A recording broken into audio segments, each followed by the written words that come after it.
Bonjour, chers amis et chers internautes, la famille, comment allez-vous? Que Dieu soit avec nous, que ses bénédictions soient sur nous tous. Aujourd'hui, nous allons parler de la dame Rekia Madougou, l'ancienne ministre béninoise qui est aujourd'hui en prison. Nous avons appris que sa libération est pour bientôt.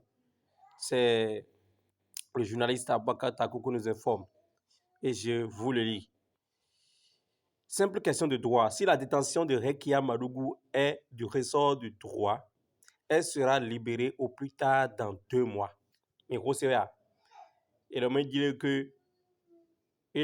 que, mais à quoi de Seigneur, on va de nous dire, les dames, mettons, Rekia Madougou, et les dions sont, oui, mais on est en gauche, c'est pas mal.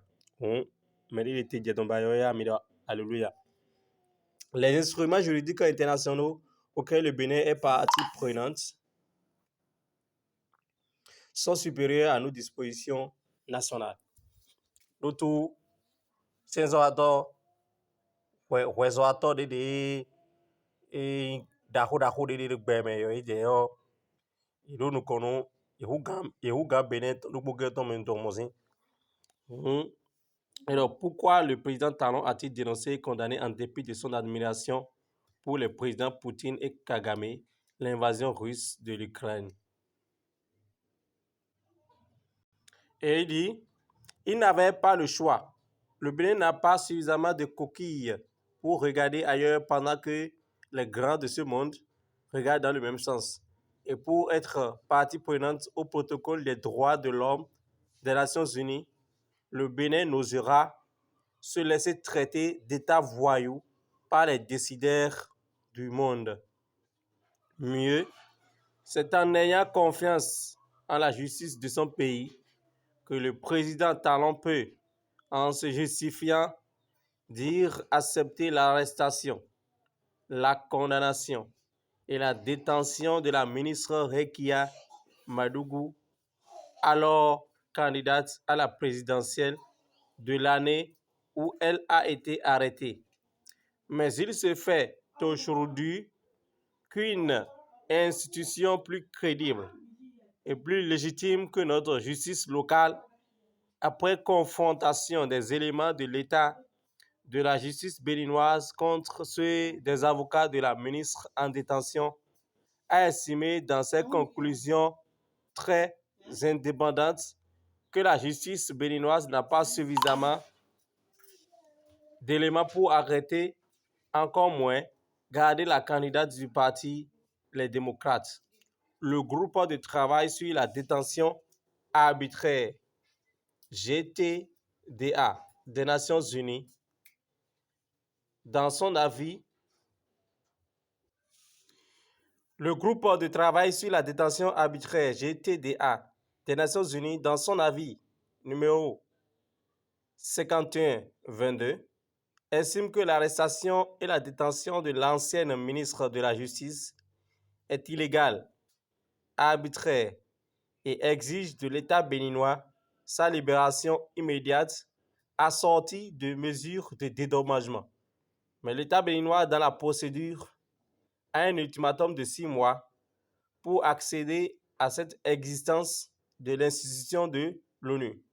6 mois au cours desquels le chef du gouvernement béninois aura le loisir de se sortir illégalement de cette vilaine étreinte qu'est l'arrestation de Rekia Madougou par une position tout aussi simple comme bonjour. Le président de la République étant le garant des institutions de la République, si le pouvoir judiciaire estime qu'un citoyen est en déphasage avec le droit, il lui revient, lui, président de la République, de prêter main forte à l'exécution de la position de la justice. Et c'est ce qu'il a fait jusque-là. Mais dès lors que les Nations Unies, à travers le GTDA, ont, après confrontation dans des éléments des deux parties, la justice béninoise et les conseils de la condamnée aboutit à la conclusion que l'État béninois, dans le cas d'espèce, n'a rien pour arrêter, encore moins garder la candidate. Le président Talon n'a plus autre option en sa qualité de chef de l'État béninois que d'ordonner la justice à procéder à la libération immédiate de la victime. Le président Talon n'aura commis aucune faute. Il aura agi en bon droit, en respectant cet avis du GTDA, et ce sera non seulement justice, mais aussi une preuve de son allégeance à la démocratie.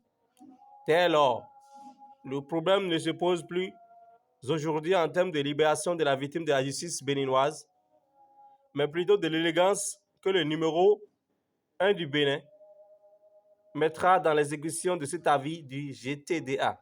Le président Talon va-t-il attendre l'épuisement de l'ultimatum des Nations Unies pour agir ou procéder à cette libération dans les règles de l'art, en montrant au monde entier qu'il n'est pas Boni Yaye et qu'il est Patrice Talon respectueux de la démocratie?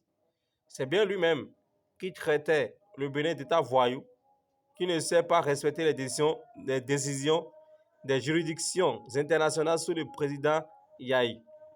Ce ne serait pas sous lui que le Bénin va balayer d'un revers de la main une injonction des Nations Unies.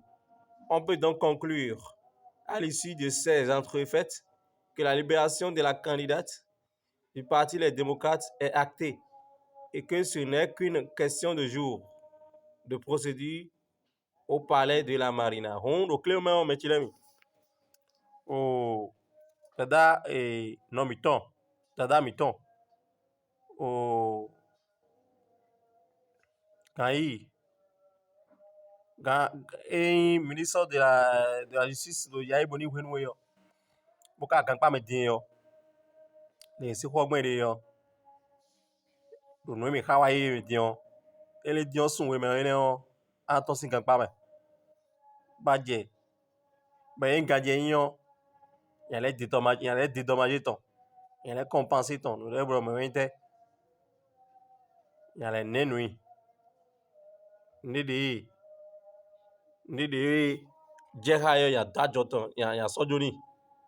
Mgunje me. Mechilemi. Me si holo de on. Me fmo vidéo de fi on. Me zin Dauphiné fi on s'abonner devenir me zin s'abonner on doit connaître mais ko dunde me zin vezin s'abonner. Zin liker pour s'abonner yo. Il faut liker et partager et s'abonner. Ça ne coûte rien. Et merci. Je vous aime trop.